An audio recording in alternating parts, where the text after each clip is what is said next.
Hello ladies and gentlemen, and welcome to another virtual Wargaming live battle report. Today I have another game of Warhammer Fantasy 6th edition between Ogre Kingdoms and Tomb Kings using the Little Lords rules. For those who haven't seen my previous Little Lords videos, or have but have forgotten how it works, Little Lords is a game of Warbands played with 500 points, where you may bring one Lord level character up to 500 points, but their points cost is divided by 5 for the purposes of the game. This means, for instance, a 316 point Lord would only be worth 64 points in this game. This adjustment applies to both their victory points and to the amount that they consume out of your list. So you end up with a single, very powerful character, but also enough space to make an actual warband list without having to go through the whole rigmarole of playing a full 2,000 point game to get the joys of a Lord. For those of you who are watching my videos, you will also recognize this battlefield as one that I have played on before. This was the one that I used for my Dark Elves versus Orcs and Goblins, and I enjoyed it well enough that I figured, let's bust it out again.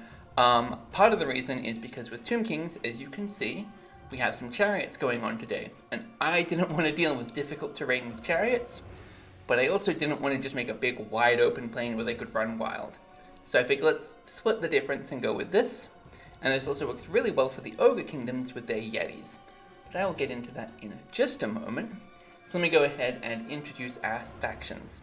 So for our Tomb Kings, we have a Tomb King. He's labeled Tomb Prince because I didn't update this token correctly. But he is a Tomb King. He is equipped with the Blade of Morning, the Golden Eye of Ranat, and a Chariot of Fire. And he is carrying a shield and has light armor on. The Blade of Morning doubles the penalties to the leadership if the unit the enemy unit takes a wound from it and then loses the combat. The Chariot of Fire turns their baby 1d3 impact hits to 1d6 plus 1 and makes them both magical and flaming. And the Golden Eye of Ranat gives a ward save to the chariot and protects it from the very big strength 7. Everything dies immediately.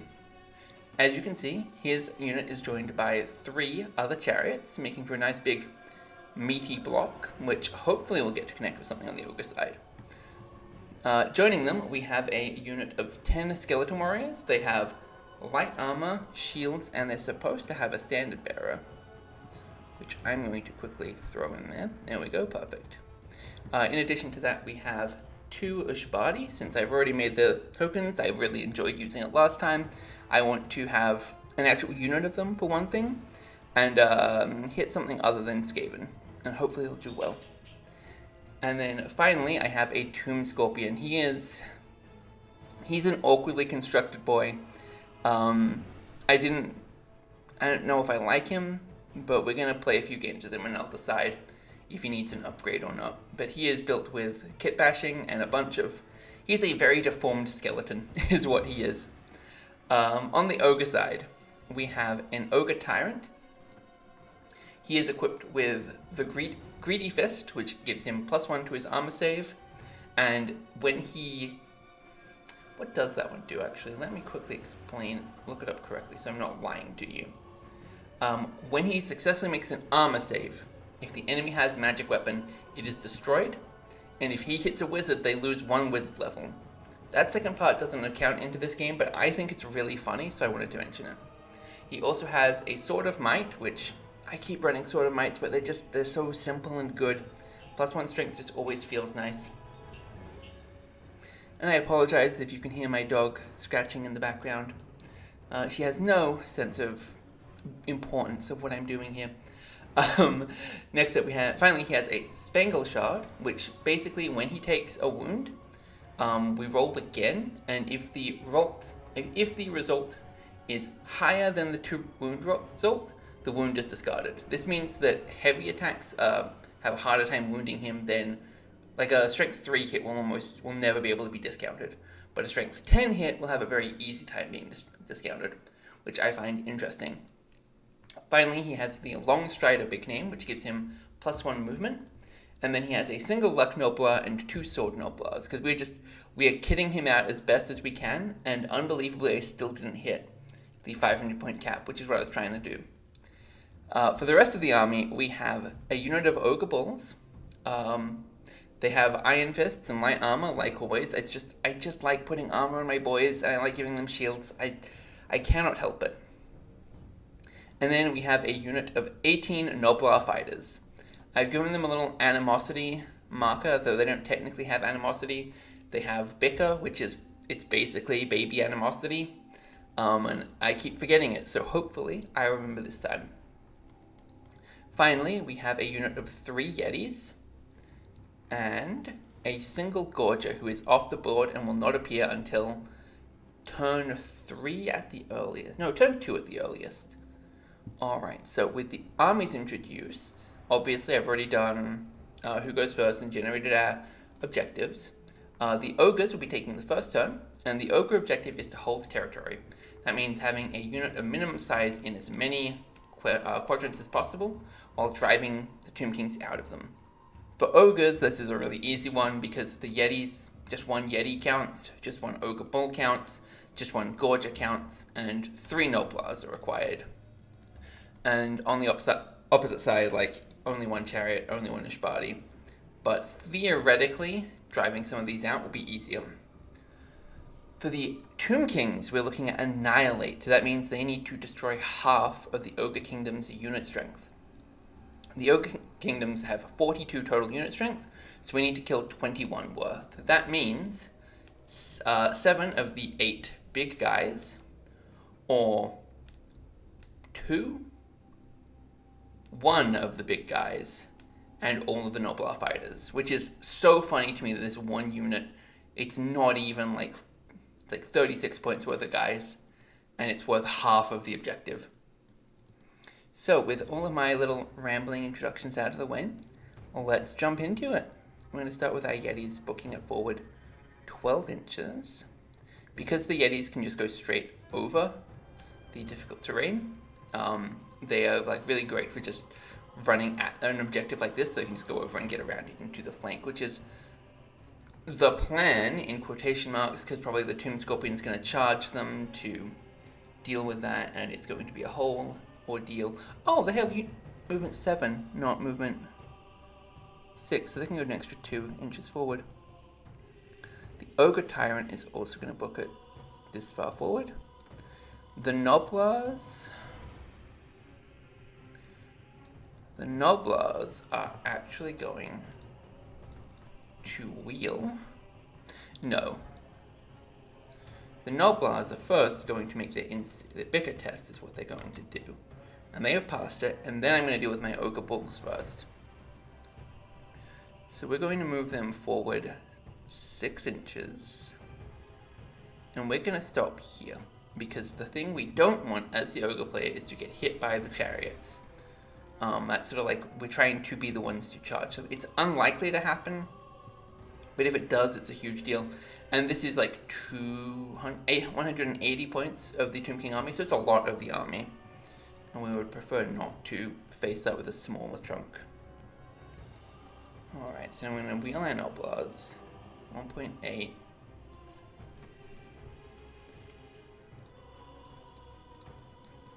And another 1.8. So that is going to be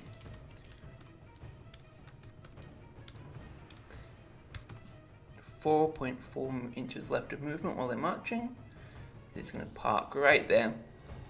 And we're basically just trying to run the Noblars up to occupy a board edge from the get-go, because if they get into contact with anything, they're just going to die. So we may as well just acknowledge that fact and work around it. So that brings us to the Tomb King's turn. So, charges to declare. Okay. Tomb Scorpion, it is... Okay, so our Yetis are Strength 5, Toughness 4, 3 wounds each. The Tomb Scorpion is 4 wounds, 4 attacks, Strength 5, Toughness 5. So it's not going to get its armor save, but it does have poison attacks and killing blow. Do I want to charge the Yetis? Okay, let's seriously think about what's going to happen if we don't. If I don't charge the Yetis, they're going to get around onto the Skeleton Warriors. Is that really a bad thing?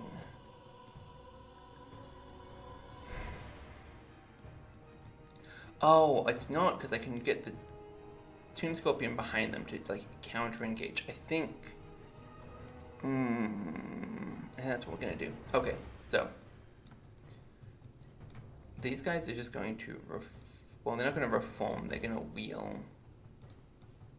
And then we're going to sort of, like, how do I want to do this? I think this way is actually just fine. And then next turn we'll, like, reform them a little bit to just get, actually, it's going to call this a reform and let them position like that. And then basically the idea here is we want to give them the +1 high ground bonus as well.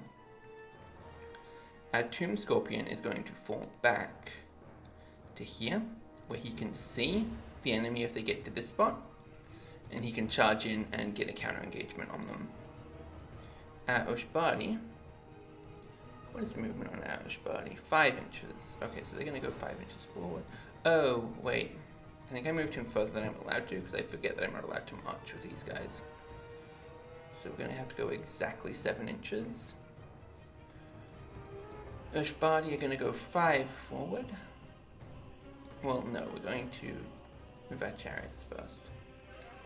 So we're going to wheel our chariots around like so. 2.2. And they can go like another 6. Alright, so that's going to block off the Ushbadi, but that's okay, I'm not too fussed about that. 0.5. 4.5 forward, perfect. And then that brings us to the Tomb King's magic phase, and we're going to do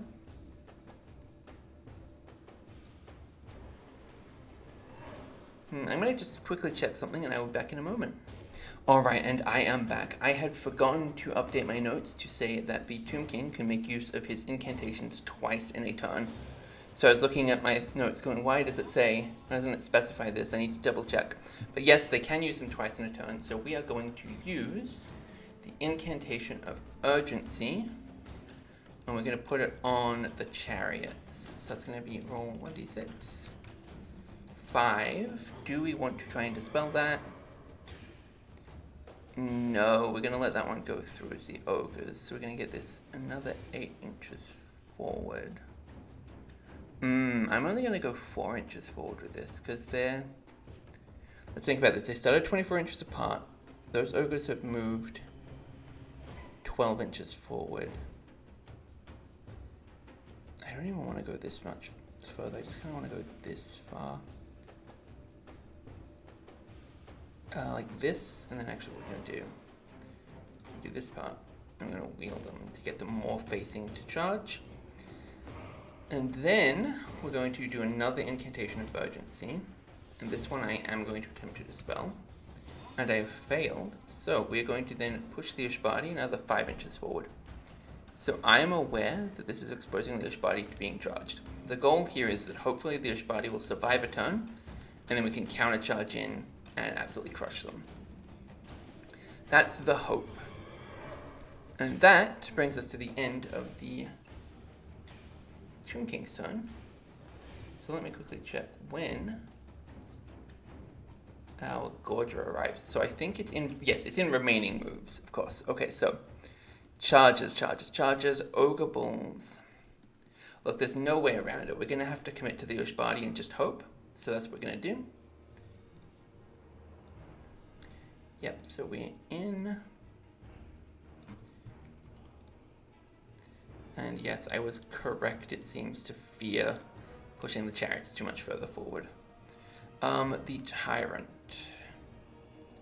He isn't going to charge anything this turn. So then we get to the Gorger. Does he arrive this turn? He does. So he can move on from any board edge, and I'm going to bring him on from right here.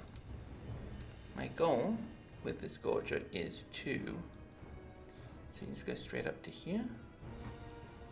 I'm going to position him so he's looking at these tomb skeletons. So you can see both of these units, and this is probably where he's going to fight.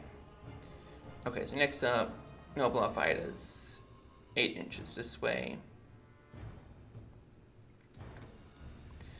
Ogre Tyrant. We are in... Okay, so we technically not... But he's an independent character, so he can freely move, so he's going to also slip into here and just generally cause some problems. And then the Yetis, I think these guys are far enough away so they can march. So they're going to go up to here, wheel them like so. I think I moved like 1.6 to get here, plus 2.4, so that's basically 4 inches. So we've got another 10, so we're going to move over to about here so we can get the charge in next turn. And that is going to be the end of our movement phase, so now we're getting into combat. So we have... Okay, so the Ushbati, off the top of my head, are strength 5, I believe. Yeah, strength 6. Okay, so no armor will work for the Ogre Bulls. So we're going to use the Iron Fist as two-handed weapons, or as two-hand weapons, I should say. So it's going to be 12 attacks. They are weapon skill 3 versus weapon skill... You'd think I would have mentally recorded this, but of course I didn't. 4. So weapon skill 4, so they hit on 4s. If they wound on 4s, the Ushbati have a 5-up armor save, becomes a 6-up armor save. Go. Only 1 wound inflicted. Okay, Ushbati get to attack back. They have 3 attacks each. They hit on 3s. They will wound on 2s of strength 6. Oh goodness, no saves allowed.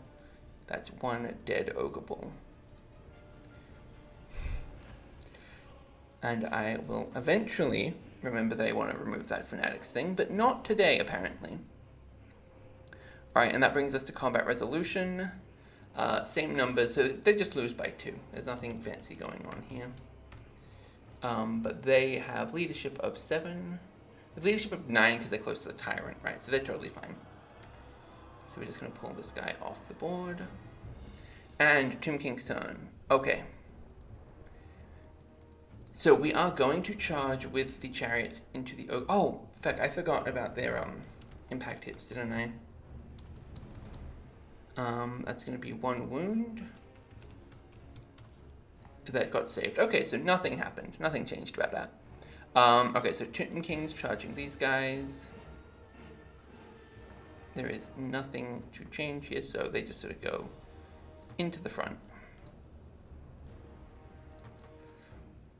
And then we can try and sort of maximize by... I don't think any maximization is going to impact anything. No, it's not, so we're just going to keep them like this. And that is going to be the only real movement for this turn. We're just going to have to accept that the Skeleton Warriors are going to get absolutely shredded. That's okay, they kind of weren't expected to do anything else. And then the Tomb Scorpion can try and get the Yetis in the next turn. Okay, so impact hits. Oh no, sorry. Incantations. We're gonna do Righteous Smiting on the Ushbati. Alright, so that's gonna be a 4. Okay, this is where the question comes up. I only have 2 Dispel Dice for the Ogres. I could try and go for the 4-up, knowing that it makes the next one hard. I'm gonna just... do I fight this one, or do I let them double through? I'm gonna fight this one with both dice. Oh, okay, it doesn't matter. Nothing I did in this instance mattered, so... 6 attacks, hit on 3s, wound on 2s, save on 7s, go. 3 more wounds. And then we're gonna do the exact same thing. Righteous Smiting onto the Ogre Bull. No, I'm not going to do that. I don't want to do that. I'm going to do the movement one on these ones. And I'm just going to... I'm not going to do anything. I'm not doing anything, actually, because what I'm scared of killing him outside of the combat, and technically not... getting combat resolution, meaning I can't overrun away. And I really need these guys to overrun away from the threats here. So, impact hits from our chariot. 7 impact hits. that hit on 1s, they will wound on 4s, because this is a strength 4 chariot. They'll save on 5s. Go. And he is dead. Alright, so these guys get to overrun. These guys don't. And they go 3d6 inches, so 13 inches in an overrun. I'm going to let them wheel just a little bit to avoid... Well, no, I'm not going to do that. I'm going to keep them actually how they were up until they get too close to here. No, you know, actually, they're just going to go 6 inches up to here. And then it's going to stop because they hit impossible terrain. And that's good enough for me. Okay, so that was turn 2. End of turn 2. Didn't write that one down for the last time, but that's okay. Okay, charges. Gorger into the Skeleton Warriors. Yetis into here. I forgot to roll for bicker last time, so we're going to do that real quick. And they would have bickered last turn, so they just aren't moving this turn because they would have been over here. They would have been like back there before and then now here. Okay, so Gorger and the Yetis both going into here. The Ogre Tyrant technically can't see anything, so he's not going to do anything. But he will get there eventually. So we're just going to slam these guys in. And then the Ogre Tyrant can move full range. I'm going to put him here. We're going to point him towards both of these units, and we're going to see what happens. Okay, so up here. Skeleton Warriors, weapon skill 2, toughness 3, light armor and shields. Let us start with our Yetis, which are weapon skill 3. It's going to be 9 attacks that hit on 3s, that wound on 2s, and they get saved on 6s. Go. And that is the entire front line shredded. And then the Gorger. Alright, so the Gorger has 4 attacks. They will hit on 3s, they will wound on 2s, they will save on 6s. Go. 2 more dead skeletons. So this means that one skeleton like this guy can fight back against the Gorger. And we will see if he manages to do anything, and the answer is no. So, combat resolution, outnumber, there's a banner, and a high ground. So that's 2 for them, and then, yeah, they're just dead. So that's that unit crumbled. That's okay. This is basically what I expected to happen to them. And then the Gorger can't overrun, and the Yetis can, but like they just bump into the Gorger, so I'm not going to bother.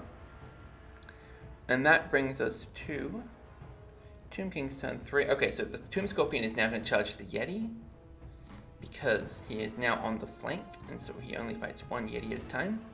Alright, so that's that charge done. There is no other charges that can happen. Oh, I just realized what I'm going to do. Okay, so these guys are going to about face. I didn't consider the implications of everything that was happening around me when I was moving the Ogre Tyrant. So we're going to turn the Ushbadi around, and then we're going to charge our chariots with the invocation into the Ogre. Well, we're going to move them forward a little bit, because we can. And then we're going to invocation them into this guy. We got a 4. Okay, so as the Ogre player, we kind of have to 1-dice both of them and hope for the best. Or do we 2-dice it knowing we take the next one, but saving us from the Ushbadi? I'm going to hope for the best. I failed. That sucks. Second one is going to go Ushbadi into the Yeti. Power level 3, that one's dispelled. Okay, so these guys just go in, and then we can rotate them around. Playing keep away is really hard. Okay, so yeah, like that's about the best I can do.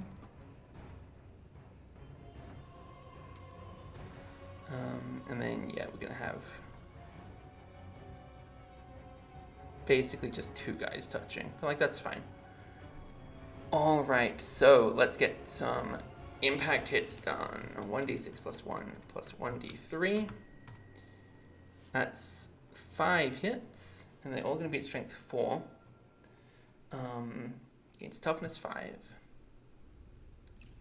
So 5 hits, automatically hits. They will wound on 5s. And then he has heavy armor, so it's a 5 up.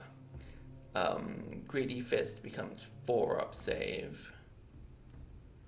Yeah, so only 4 up saves. Oh, wait, well, we're going to do this one at a time, actually, because he has the Spangle Shot. I forgot about that. So 5 attacks that wound on 5s. If he rolls a 6, he discounts one of them. Nope. Okay, and then 2, which will save on 5s. Because, yep, he doesn't have that much armor. Okay, no saves. We're going to go ahead and consume our Luck Nobler to reroll one of those. And we have succeeded, so he only takes 1 wound. Now we get to the rest of the attacks. So we're going to start with the Tomb King. He has 4 attacks. He will hit on 4s. He will wound on 4s. 4 attacks, hit on 4s, wound on 4s, and then save on... Well, I just did 5s when he had that one reduced, so... Oof, 2 wounds. That is very unfortunate for them. Wait. 3 wounds. I'm not even going to bother removing those. You can just see an extra stacked version. He has 5 wounds total. Okay, so for the rest of them, the horses and the regular guys all strike at the same...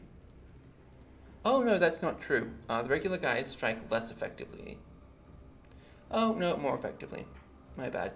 Okay, so we get 2 attacks from the regular... No, I have to release all separate. This is so obnoxious. Chariots are such a pain. I apologize that I'm all over the place right now. So this is the regular dude with a spear. He has wounded him. He cannot not take that wound, but he gets saved. This is the regular dude without a spear. He hits. He doesn't wound. And then we have 4 horses. And these guys will hit on 5s because of how good the guy is as a fighter. They will wound on 6s, and he will save on 4s. Go. Nothing. Okay, that's expected. Now the question is, what does he hit back? Does he hit the Tomb King? Does he hit the Chariot? Realistically, going all in on the Chariots is the best way to gain combat resolution. So that's what we're gonna do. 3s to hit. He will wound the Chariots on 3s, I believe. They're only toughness 4. Yep, only toughness 4. And then they have a 5 up normal save, so 7 up save. And he has successfully killed 1 Chariot. Which is a, pretty big deal, honestly. So, combat resolution then. 3 wounds taken by each side. But he is outnumbered by this unit. And that is the only combat resolution. So he is going to make a save with -2 on his leadership because he took a hit from the Blade of Morning. And that is barely a pass. Oh, actually, I'm sorry. I'm mistaken. They would actually wound on 2 ups because he has the Sword of Might. But it doesn't matter. Nothing changed because the 1 failed wound was a 1. So we're good here.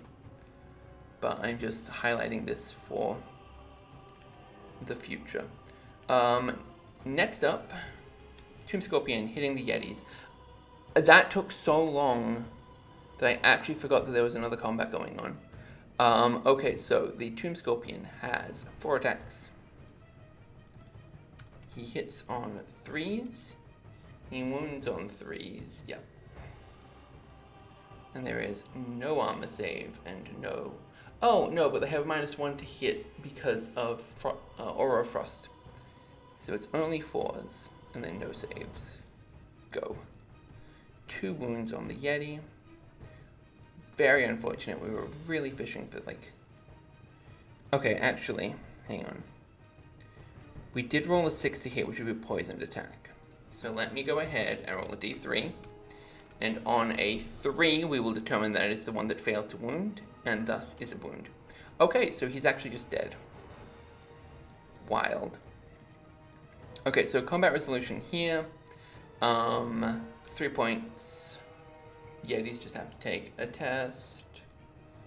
They don't have anything going on for them, so this is actually a pretty bad situation. Yep, that's going to be a unit of fleeing yetis. They will go 3d6 inches. Scorpion will pursue 3d6 inches. 16, however, takes them straight into there, so they just die. And then the Gorger, unbreakable, so he doesn't mind. And 10 inches brings them right to here. So we're just sort of traffic jamming ourselves a little bit here, but that's okay. I don't think anything was supposed to worry about panic. And so that is going to be end of turn 3. Alright, turn 4. How do we want to handle this? The Gorger, can he even see anything? No, he can't. Okay, so the Noblars are going to move a little bit further. This way. The Noblars are going to test for animosity first. The Noblars are not doing anything. The Gorger, unfortunately, he does have to move around them. And he doesn't really have a good way to get into, but we need to remember, okay, so the Ushbadi can't charge him this turn. Because he obviously, well, they can, but they need an invocation, because the Tomb Scorpion is blocking their path. Oh, I forgot about my Ogre Tyrant has being Sword Noblars. Whoops. I don't think I would have changed anything, but I'm going to quickly just like go back and do it now. So 3s to hit, 6s to wound, 5s to save, go. Yep, okay, nothing. Expected outcome. Alright.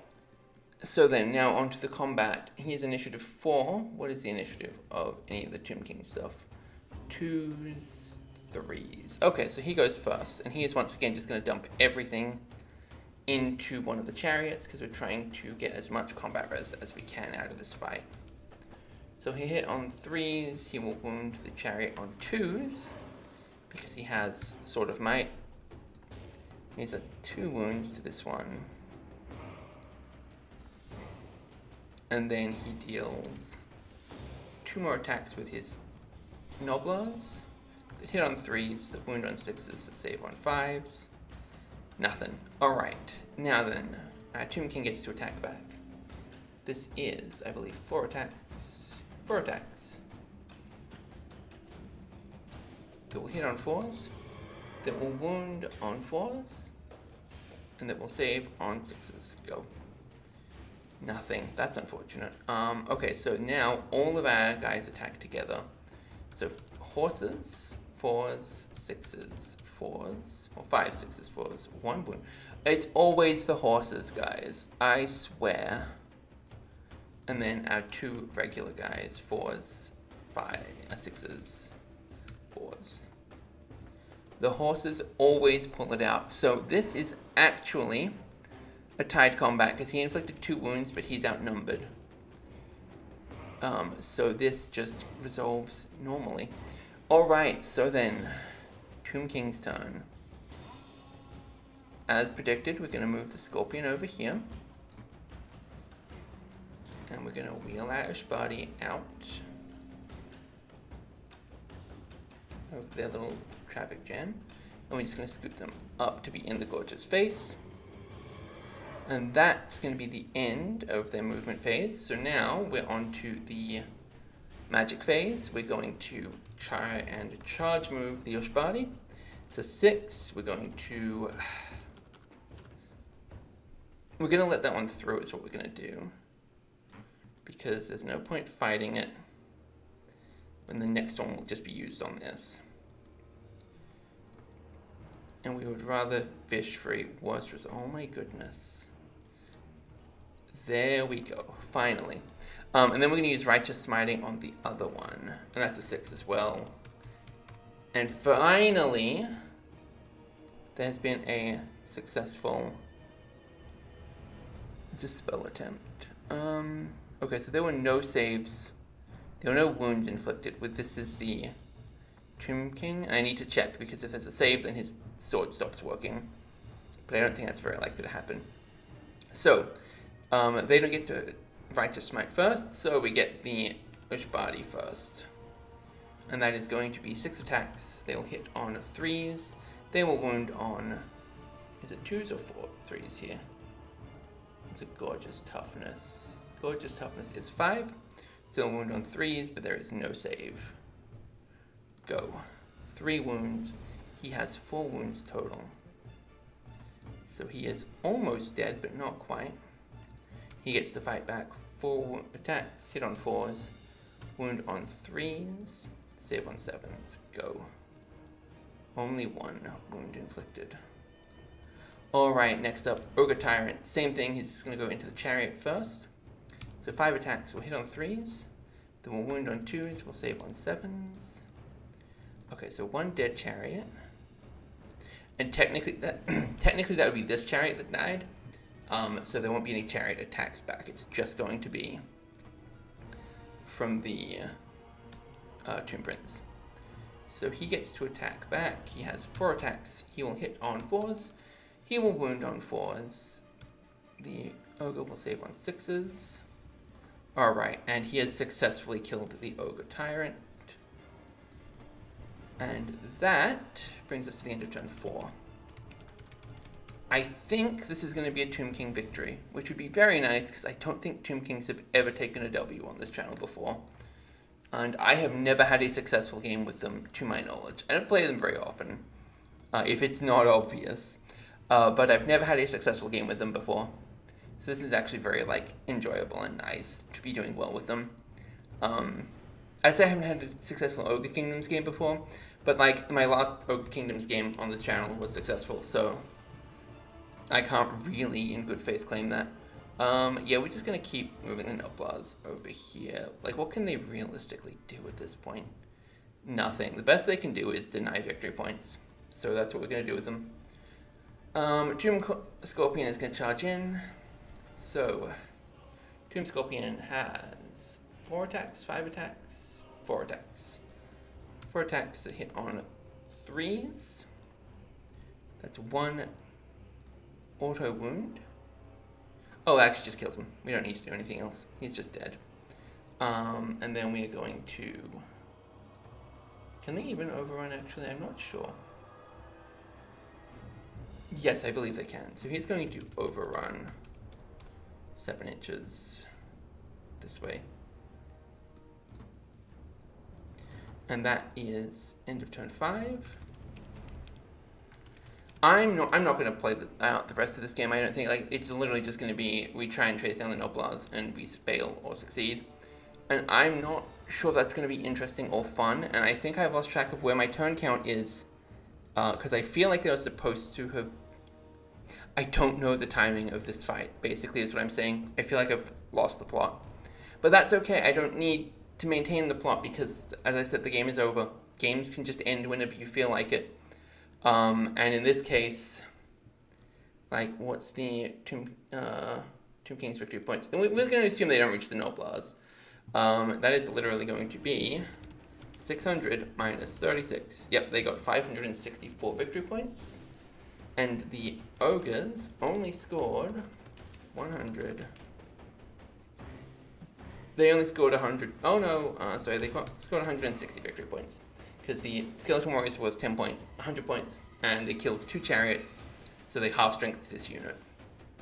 I'm not sure if this was just a tactical blunder on my part for the Ogres, or if this is just chariots good.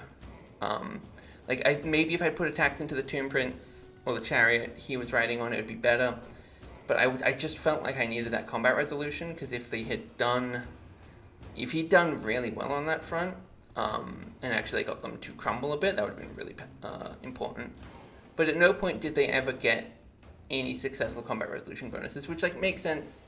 Ogres aren't meant to do combat resolution, especially not at this small scale of game. But yeah, rambling aside, I had a lot of fun with this one. I really like this battle map now. The last time we didn't have overruns that just got stopped by the rocks. But now that that's happened, I really like that's a thing. I like the difficulty of line of sight management. It didn't come up a lot in this game, but I like it. I like this map a lot. It is definitely going to be one of the ones that I save for later. I'm not sure if it's going to appear again this month, because obviously I don't want to just repeat the same ones over and over again, but I am going to like save the ones that I really enjoyed when I played, that I played twice and I enjoyed. I'm gonna give them all names, and we're gonna have like just an easier time introducing battle maps in the future. So if you enjoyed this video, don't forget to like, comment, subscribe, all that fun stuff. This week marks the end of the, well, not this week, this video marks the end of my second run through of every single faction. I think we were on a roughly even split between Warbands, Little Lords, Border Patrol, all of that stuff. I think maybe I'm like one Warbands short and one Little Lords up, actually.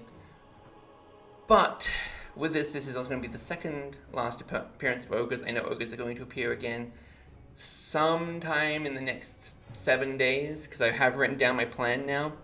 And then unfortunately that's just going to be it for Ogres for this month. They will appear again, obviously. I'm going to continue doing this after this month, just at a slower pace. But yeah, with this being the halfway point, there are now less videos ahead of me than there are behind me. And I hope you'll be here for the rest of that journey.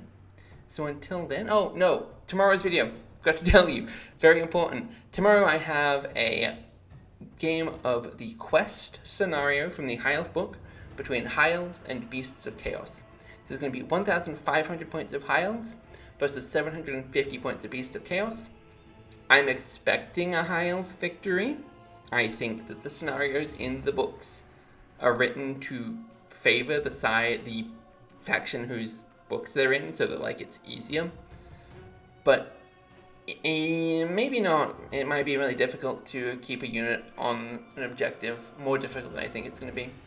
But I have some very spicy, fun things involved in that list. So I'll hopefully see you there. And until then, bye!